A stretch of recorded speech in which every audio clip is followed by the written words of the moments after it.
Olá pessoal, tudo bem? A graça e a paz do Senhor. Eu sou o pastor Giovanni e eu tenho uma palavra de Deus para o seu coração. Estamos numa série de estudos sobre o livro dos Salmos. Começamos lá no Salmo 1, o Salmo do Justo. Vamos passando todos os salmos, versículo por versículo, capítulo por capítulo, aprendendo lições preciosas do ponto de vista da palavra de Deus. E hoje vamos continuar essa jornada. Já estamos no Salmo de número 132, cujo título é Uma Promessa Antiga, um cântico de romagem, um cântico que os peregrinos de Israel cantavam quando estavam subindo para Jerusalém, para louvar, adorar, desfrutar da presença do Senhor, oferecer sacrifícios diante do Senhor, a fim de que seus pecados fossem perdoados. É claro que hoje nós, como cristãos da nova aliança, da nova dispensação da graça, não temos que oferecer mais sacrifícios ao Senhor, a não ser sacrifícios espirituais, que são as disciplinas espirituais para que a gente possa manter a nossa vida interior no Senhor.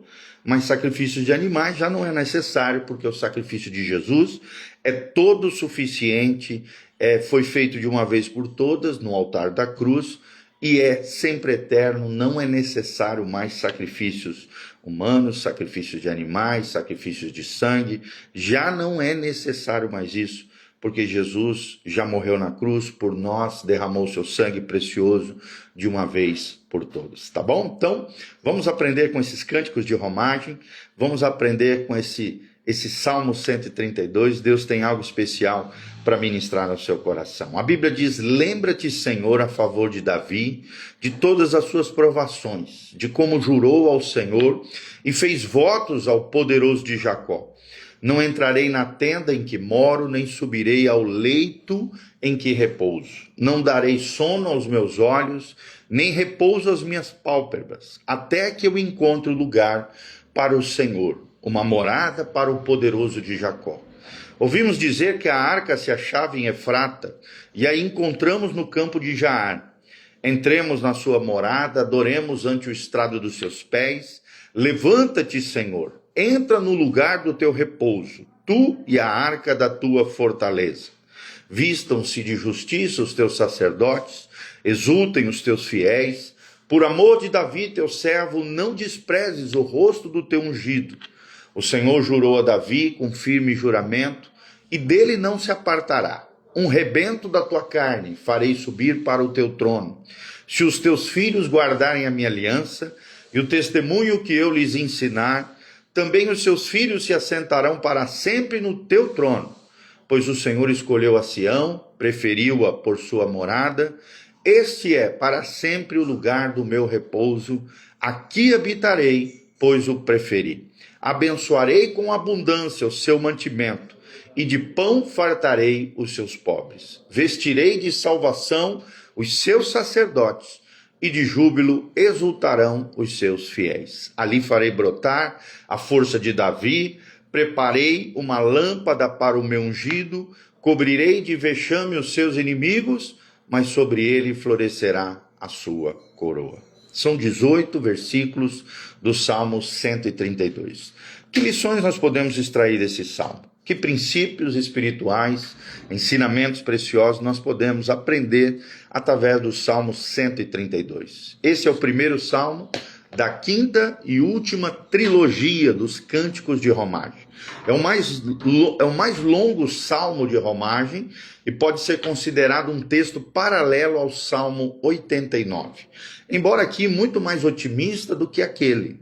Não sabemos, é claro, com exatidão o seu autor, porém o seu assunto está claro. O autor trata da edificação da casa do Senhor em Jerusalém, no Monte Sião, e como o Senhor escolheu Sião para o lugar da sua habitação. É interessante que aqui os versículos 8 e 9 são citados na oração também feita por Salomão por ocasião da dedicação do templo de Jerusalém, lá em 2 Crônicas 6:41. O versículo 11 foi citado pelo apóstolo Pedro numa referência ao reinado de Cristo no trono de Davi, lá em Atos 2:30. 3 verdades essenciais são abordadas nesse lindo poema hebraico. Primeiro ponto que eu quero destacar para você: a determinação de edificar a casa de Deus. A determinação do autor aqui do Salmo 132 em edificar a casa de Deus. E aqui nós vemos dois fatos importantes. Em primeiro lugar, vemos a oração em favor de Davi. Quando ele diz, lembra-te, Senhor, a favor de Davi, de todas as suas provações.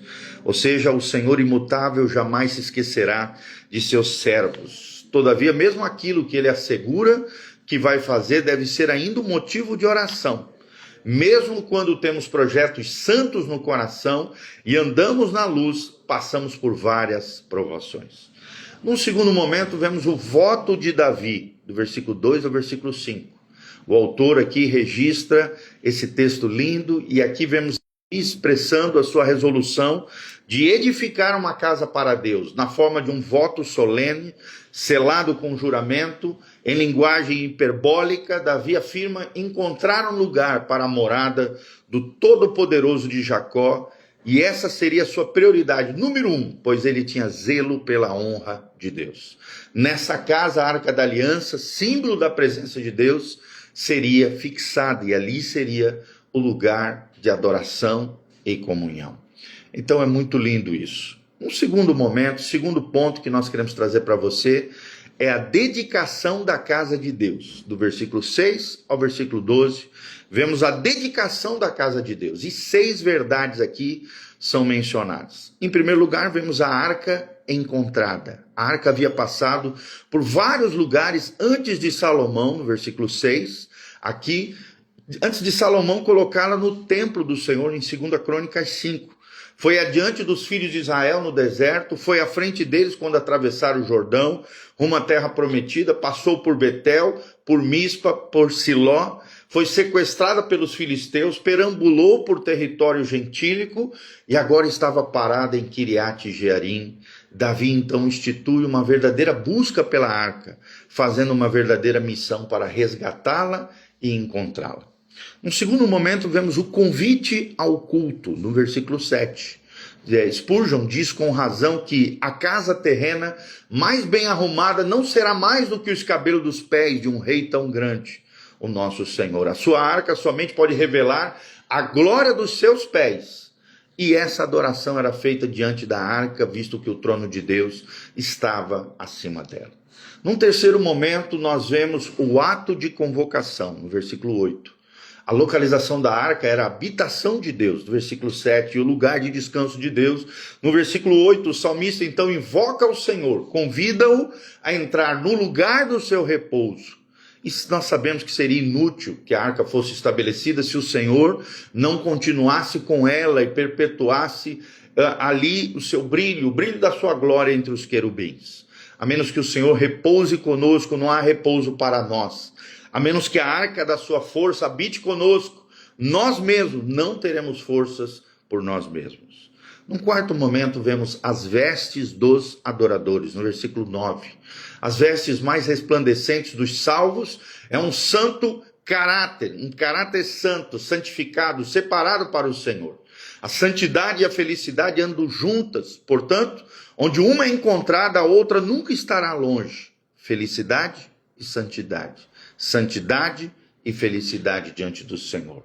É interessante que justiça no púlpito e alegria nos bancos sempre resultarão numa igreja vitoriosa. Num quinto momento, vemos a oração de penitência. Penitência aqui é arrependimento, quebrantamento, humilhação diante do Senhor. No versículo 10, o rei Salomão ora para que o Senhor não despreze o seu rosto e pede isso não em seu próprio mérito, mas com base no amor do Senhor por seu servo Davi. É interessante que a aliança que Deus tinha com Davi, lá em 2 Samuel 7, garantia a Israel que um dos descendentes de Davi se assentaria no seu trono. E nesse momento o rei era Salomão, o ungido de Deus. E assim foi por amor a Davi e não a Salomão que Deus abençoou o rei e o seu povo. O profeta Isaías chama isso de fiéis misericórdias prometidas a Davi, lá em Isaías 55, versículo 3. É interessante que nos versículos 8 e 10 temos uma oração pelo templo, pela arca, pelos sacerdotes, pelos levitas, pelo povo e pelo rei. Em cada súplica, em cada oração, há uma plenitude de significado que merece uma reflexão cuidadosa da nossa parte. Num sexto momento, vemos o juramento divino, no versículo 11 e 12. Ou seja, nós vemos aqui que a primeira metade do Salmo se devota ao juramento de Davi. A atenção na segunda metade é posta no juramento do Senhor. E a segunda metade do Salmo é o complemento luminoso da primeira, sendo que a promessa divina coroa as orações de seu povo. É interessante, não podemos argumentar nada com Deus que se iguale à sua própria palavra e o seu juramento. Os homens podem cometer perjúrio, mas ninguém será tão profano a ponto de imaginar isso do Deus da verdade. O Senhor jamais se desvia do seu propósito, muito menos da sua promessa, ratificada por juramento em aliança. As promessas da perpetuidade do trono de Davi, encontrada no Antigo Testamento, são cumpridas em Cristo Jesus, e essas promessas estão contidas a obediência, no versículo 12, a obediência dos seus descendentes literais de Davi, em primeira instância, e pela igreja num segundo plano, porque somos também o Israel espiritual de Deus. Jesus veio da semente de Davi, e esta promessa ratificada com juramento cumpriu-se plenamente e cabalmente em Cristo Jesus, o nosso Senhor. É o que diz o Salmo 145, versículo 13, e 2 Pedro 1, 11. Terceiro pontinho que nós queremos trazer para você é as bênçãos prometidas à casa de Deus. Do versículo 13 ao versículo 18. Nós vemos aqui que o calor e as riquezas dessas promessas brotam do amor e requerem um amor correspondente para o seu cumprimento. Primeiro vemos a eleição de Sião, no versículo 13. Versículo 13. É interessante que, assim como Deus escolheu Israel para ser seu povo, em Deuteronômio 7:7, ele também escolheu o Monte Sião como lugar onde ele faria habitar o seu nome. Deuteronômio 12:11 e o Salmo 2:6. É interessante que Sião não era nada mais do que uma cidade cananeia, como qualquer outra, até que Deus a escolheu e a separou para si. Davi a capturou, Salomão a edificou e o Senhor habitou nela. Assim a igreja foi uma mera fortaleza de jebuseus até que a graça escolheu, conquistou, reconstruiu e Deus habitou nela. A habitação segue a eleição e se origina nela. Não vemos a cidade de Sião aqui na terra, mas sim a nossa esperança é a cidade celestial. Hebreus 12, 22 a 24. E nos regozijamos por sermos um reino de sacerdotes pela graça de Deus. Apocalipse 1, 5 e 6. Num segundo momento, vemos que Sião é a habitação do Senhor. Sião foi escolhida para ser a habitação do Senhor. No versículo 4, temos aqui um descanso, um shabat divino para o eterno, um lugar de habitação para o infinito. O Senhor tem prazer em habitar no meio do seu povo. Como o noivo se alegra com a noiva, assim o Senhor se alegra com a sua igreja. Isaías 62, versículo 5. No terceiro momento, vemos a rica provisão do Senhor, no versículo 15. Como grande rei, Deus está entronizado em Sião e, consequentemente, promete provisões abundantes ao seu povo. Na casa de Deus há abundante provisão, de modo que os celeiros de Deus sempre estão cheios e as suas mãos estão repletas de bênção. Onde Deus repousa, o seu povo fica satisfeito, pois na casa do Pai há pão com fartura. Nós vivemos na sua palavra, somos vestidos pela sua misericórdia, caridade e amor, somos armados pelo seu poder, todos os tipos de mantimento estão nele, no Senhor, e somos muito abençoados. Num quarto momento, vemos a resposta às orações no versículo 16. É prometido mais do que foi pedido em oração. O salmista pede que os sacerdotes sejam vestidos de justiça, e a resposta de Deus é: vestirei de salvação os seus sacerdotes. A justiça é apenas uma característica da bênção divina. A salvação é o seu todo, é o mais importante, é o primordial. No quinto momento, vemos o renovo das garantias de Davi. Nos últimos dois versículos, 17 e 18. E é interessante, aqui temos a resposta abundante, a oração do versículo 10. Os três termos, força, lâmpada e coroa, quase dispensa um comentário com as suas implicações evidentes de fortaleza, clareza e dignidade real. A promessa de Davi foi uma sucessão contínua de reis, sendo que o trono de Davi por fim seria dado ao Senhor Jesus, lá em Lucas 1, 31 a 33. Em Sião, a partir de Jerusalém, a dinastia de Davi irá florescer, pois é Deus quem faz brotar a força de Davi. Jesus é o filho de Davi, é a luz do mundo, João 8,12, a verdadeira luz que vinda ao mundo ilumina todo homem, João 1,9.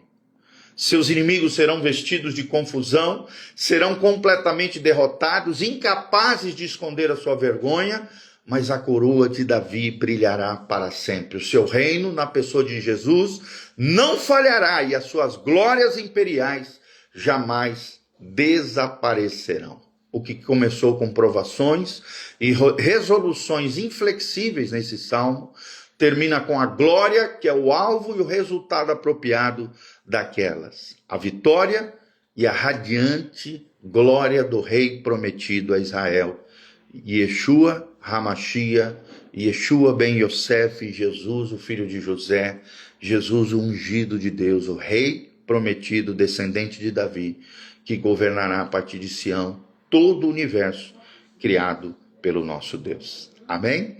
Que você guarde essas palavrinhas ao seu coração. Terceiro ponto que nós vimos foi as bênçãos prometidas à casa de Deus. O segundo ponto que nós vimos está aqui, é a dedicação à casa de Deus. E o primeiro ponto que nós vimos, a determinação de edificar a casa de Deus. E o tema de hoje é a casa do Senhor. Salmo 132, de 1 a 18, 18 versículos que com certeza abençoaram o seu coração. Quero mandar um abraço para a Mase Atleta, a Ellen, a Nayana Furlan, nossas amadas irmãs estão aqui conectados conosco. Aperta aqui no aviãozinho, compartilhe esse vídeo com outras pessoas. Não esqueça de clicar aqui embaixo, nas informações aqui debaixo da descrição. Aqui tem o horário de culto, o endereço da igreja, tem todas as informações do nosso ministério e tem as informações também de como você pode contribuir conosco. Se você sentir assim no coração, faça isso, eu te incentivo, invista na obra do Senhor. Que Deus abençoe você, tua casa, tua família. Que a graça e a paz do Senhor venha sobre você. Que você seja a casa do Senhor, a morada de Deus. O lugar onde o Espírito Santo vem habitar, onde a glória do Senhor venha reinar. Que o Senhor te abençoe desde Sião, que o Senhor faça resplandecer o seu rosto sobre ti, que o Senhor te encha com a sua paz, que o Senhor te liberte de todo mal, te cure de toda enfermidade, te abençoe você e toda a sua casa, a glória, a graça, a unção, a bênção do Senhor esteja sobre você, sobre a sua família, em o nome de Jesus. Amém, amém e amém. Deus abençoe, um grande beijão. Deus vos abençoe, louvado seja o nome do Senhor.